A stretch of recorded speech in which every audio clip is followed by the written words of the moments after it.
Hello friends, welcome back to my channel let's prepare. तो आज हम इस वीडियो में पढ़ेंगे दक्षिण भारत के इतिहास के बारे में। उससे पहले आप सभी से मेरी रिक्वेस्ट है, अगर आपको मेरे पढ़ाने का तरीका जरा भी अच्छा लगे तो प्लीज मेरी वीडियो को लाइक और कमेंट जरूर करें। तो चलिए स्टार्ट करते हैं हम अपनी वीडियो को। आज हम इसमें पढ़ेंगे दक्षिण भारत के इतिहास के बारे में, जिसमें हम जानेंगे पल्लव वंश और चालुक्य वंश के बारे में। तो दक्षिण भारत का इतिहास जो है वो 4000 वर्षों से भी अधिक पुराना है। इस दौरान दक्षिण भारत में अनेक राजवंशों और साम्राज्यों का उत्थान पतन हुआ। तो जो हमारा दक्षिण भारत का इतिहास है उसको 3 भागों में विभाजित किया गया है, लौह युग, संगम काल और दक्षिण भारत का द्वितीय चरण। तो जो ये लौह युग और संगम काल है, ये मैं आपको दक्षिण भारत के इतिहास के भाग फर्स्ट में पढ़ा चुकी हूँ और उस वीडियो का लिंक मैं आपको डिस्क्रिप्शन में दे दूंगी। और इस भाग 2 में हम दक्षिण भारत के द्वितीय चरण के बारे में पढ़ेंगे, जो 500 ईस्वी से 1200 ईस्वी तक चला है। और इसमें पल्लव, चालुक्य, राष्ट्रकूट और चोल वंश के बारे में हम पढ़ेंगे। तो चलिए शुरुआत करते हैं। दक्षिण भारत का द्वितीय चरण।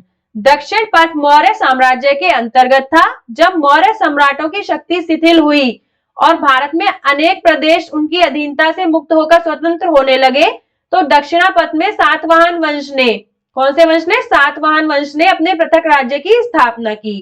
कालांतर में इस सातवाहन वंश का बहुत ही उत्कर्ष हुआ और इसने मगध पर भी अपना आधिपत्य स्थापित कर लिया।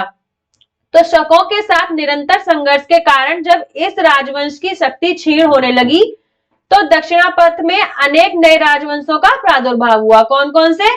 पल्लव वंश, चालुक्य वंश, राष्ट्रकूट वंश। तो जो ये पल्लव वंश, चालुक्य वंश है और उसके बाद राष्ट्रकूट वंश है, चोल वंश है, तो इनकी समय सीमा क्या रही है? 500 ईस्वी से 1200 ईस्वी। जिसमें कि चालुक्य वंश जो है ये 3 भागों में विभाजित है, बातापी चालुक्य, वेंगी चालुक्य और कल्याणी चालुक्य। इनके बारे में आगे विस्तार से पढ़ेंगे। तो सबसे पहले आता है पल्लव वंश। पल्लव वंश 4वीं शताब्दी में दक्षिण भारत में स्थित कांचीपुरम राज्य में स्थापित था। कांची के पल्लव वंश की ऐतिहासिक जानकारी सबसे पहले हमको कहां से मिली है? जो हरिशेन है उनके प्रयाग प्रशस्ति से, और हेन सांग का जो यात्रा विवरण है उससे हमें इसकी जानकारी मिलती है। पल्लव का अर्थ क्या होता है? लता। पल्लव का अर्थ होता है लता। और ये कहां से लिया गया है? जो तमिल शब्द टोडाई है उसका रूपांतरण, मतलब उसका रूपांतरण है पल्लव, जिसका अर्थ है लता। इसलिए इसे मूलतः लताओं के प्रदेश का निवासी भी कहा जाता है। सिंह वर्मन का पुत्र, जो सिंह वर्मन का पुत्र था, यानी कि वहां का उत्तराधिकारी सिंह विष्णु, जिसको पल्लव वंश का वास्तविक संस्थापक माना जाता है। जैसे प्रश्न आ जाता है कि पल्लव वंश का वास्तविक संस्थापक किसको माना जाता है, तो उसका उत्तर होगा सिंह विष्णु। इस वंश ने लगभग 600 वर्ष तक तमिल और तेलुगु क्षेत्र पर शासन किया। इस वंश का सबसे प्रतापी राजा सिंह विष्णु को माना जाता है और इस वंश का सबसे अंतिम शासक कौन था? अपराजित था। अब आते हैं इस वंश के प्रमुख शासक जो हैं उनके बारे में हम पढ़ेंगे।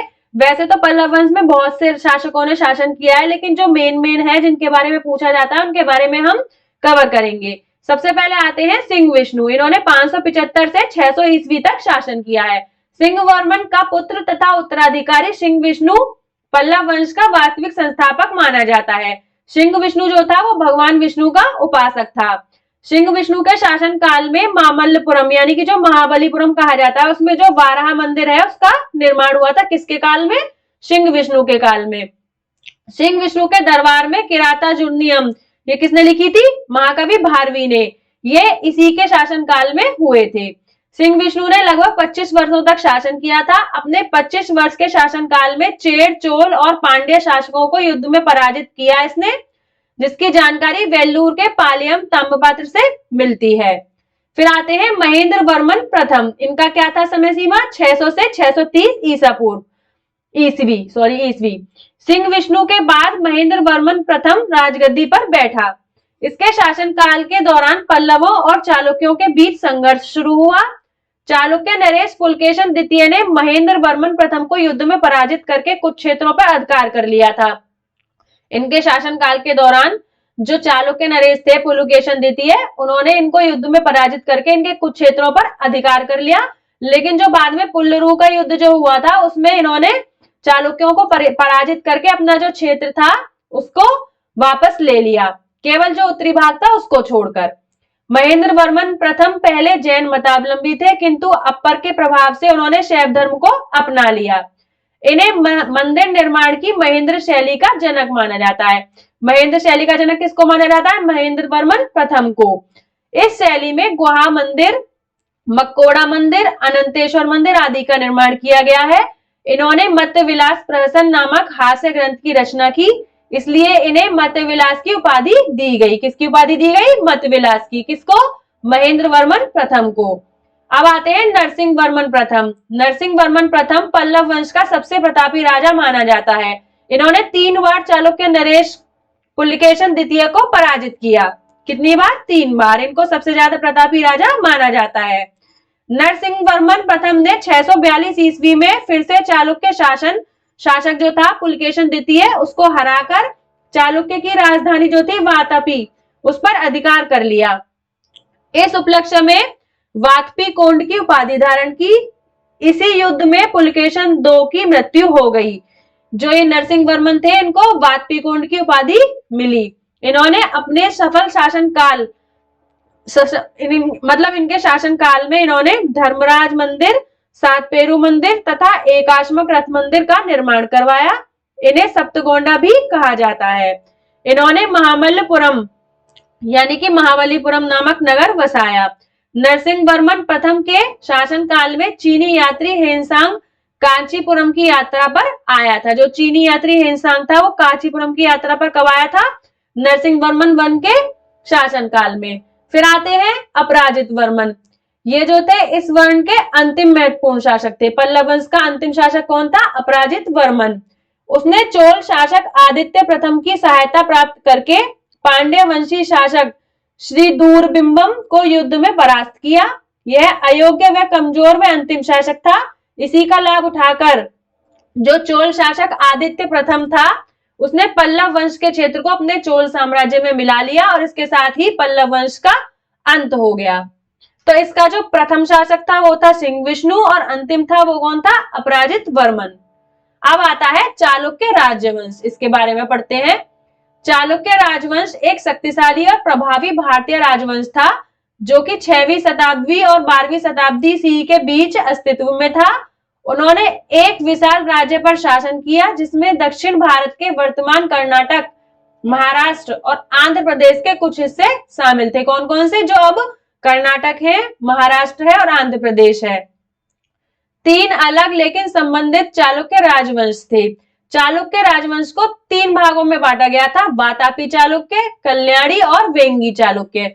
देखते हैं ये कौन कौन से थे। सबसे पहले आता है वातापी चालुक्य। वातापी चालुक्य को बादामी चालुक्य भी कहा जाता था। 6ठी शताब्दी के मध्य से लेकर 8वीं शताब्दी के मध्य तक दक्षिणा पथ पर जिस चालुक्य वंश की शाखा का आधिपत्य रहा, उसका उत्कर्ष स्थल बादामी या वातापी था, जिसके कारण उसे वातापी या बादामी चालुक्य कहा जाता था, इस स्थल के नाम के कारण। पुलकेशन प्रथम जो था वो चालुक्य वंश का प्रथम वास्तविक शासक था। चालुक्य वंश का प्रथम वास्तविक शासक कौन था? पुलकेशन प्रथम। चालुक्यों की यह शाखा मुख्य शाखा थी। कर्नाटक में बादामी यानी वातापी को अपना राजधानी बनाया इन्होंने। जो चालुक्य थे उन्होंने अपनी राजधानी किसको बनाया? बादामी, वातापी को। जो बादामी है उसे वातापी भी बोला जाता है। विक्रमादित्य द्वितीय के बाद 744 ईस्वी के लगभग कीर्तिवर्मा द्वितीय विशाल चालुक्य साम्राज्य का स्वामी बना, पर वह अपने पूर्वजों द्वारा स्थापित साम्राज्य को कायम रखने में असमर्थ रहा। दंती दुर्ग नामक राष्ट्रकूट नेता ने उसे परास्त करके महाराष्ट्र में राष्ट्रकूट राजवंश की नींव डाली। कौन से दुर्ग? दंती दुर्ग नामक राष्ट्रकूट नेता ने।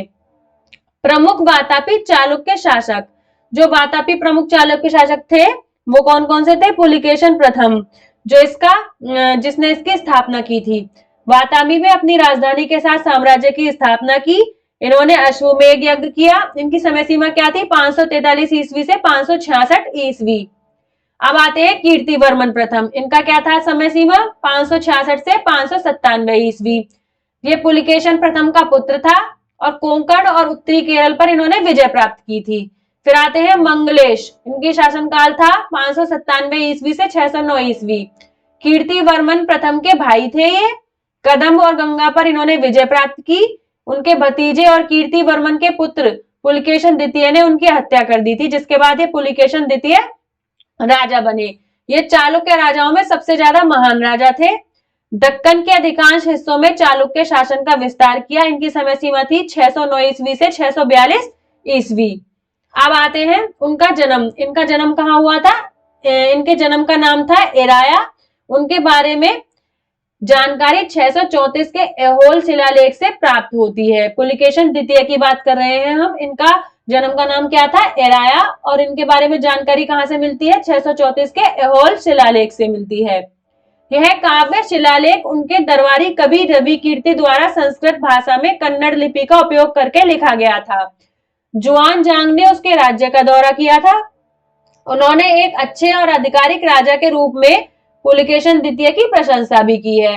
वह उत्तरी राजा हर्ष को अपने रास्ते में रोकने के लिए प्रसिद्ध है, जब वह देश के दक्षिणी हिस्सों को जीतने की कोशिश कर रहा था। उसने पल्लव राजा महेंद्र वर्मन प्रथम को हराया था, लेकिन महेंद्र वर्मन के पुत्र और उत्तराधिकारी जो थे नरसिंह वर्मन प्रथम, उन्होंने पल्लवों के साथ कई युद्धों में उसे पराजित किया और मार डाला। अगले 13 वर्षों तक बादामी पल्लवों के नियंत्रण में रहा। जो वातापी राज्य था वो पल्लवों के नियंत्रण में रहा। पुलकेशन द्वितीय को एक फारसी मिशन प्राप्त हुआ, जैसा कि अजंता की गुफा की पेंटिंग में दर्शाया गया है। उन्होंने फारस के राजा खुसरू द्वितीय के साथ राजनयिक संबंध बनाए। उनकी मृत्यु ने चालुक्य संता में चूक देखी। फिर आते हैं विक्रमादित्य प्रथम। ये 655 से 680 ईस्वी तक रहे। पुलकेशन द्वितीय का पुत्र, जिसने पल्लवों की राजधानी कांची को लूटा। फिर आते हैं कीर्तिवर्मन द्वितीय। इनकी समय सीमा क्या थी? 746 ईसा पूर्व से 753 ईसा पूर्व। विक्रमादित्य प्रथम के परपोते थे ये, और चालुक्य शासकों में अंतिम थे ये। राष्ट्रकूट राजा दंती दुर्ग द्वारा इनको पराजित किया गया था। कीर्तिवर्मन द्वितीय जो थे वो वातापी चालुक्य इसके अंतिम शासक थे। अब आता है कल्याणी चालुक्य, यानी कि पश्चिमी चालुक्य। चालुक्यों की मुख्य शाखा का अंतिम महत्वपूर्ण शासक संभवतः कीर्तिवर्मन द्वितीय था। चालुक्यों की कुछ छोटी शाखाओं ने भी कुछ दिनों तक शासन किया। ऐसी ही एक शाखा कल्याणी के चालुक्यों की थी, जिन्होंने वर्तमान कर्नाटक के क्षेत्र और वर्तमान महाराष्ट्र के कुछ हिस्सों पर 10वीं शताब्दी सी से 12वीं शताब्दी सी तक शासन किया था। पश्चिमी चालुक्य मूल रूप से राष्ट्रकूट राजवंश के एक सामंत थे, लेकिन 10वीं शताब्दी ईस्वी में अपना राज्य स्थापित करने के लिए अलग हो गए। कल्याणी चालुक्य का महत्वपूर्ण शासक कौन था? तेल और तैलभ द्वितीय।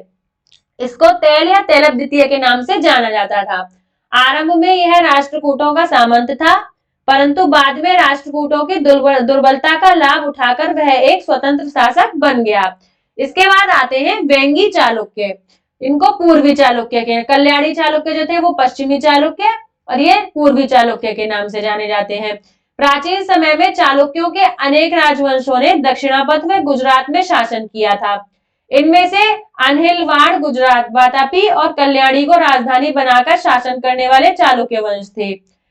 इनके अतिरिक्त चालुक्य का एक अन्य वंश भी था, जिसकी राजधानी वेंगी थी। यह इतिहास में पूर्वी चालुक्य के नाम से विख्यात है। इतिहास में वेंगी के पूर्वी चालुक्य वंश का बहुत अधिक महत्व नहीं है, क्योंकि उसके राजाओं ने किसी बड़े साम्राज्य के निर्माण में सफलता प्राप्त की, न दूर दूर तक विजय यात्राएं की। तो ये जो वेंगी वंश है, इसके बारे में हमें ज्यादा वर्णन नहीं मिलता है।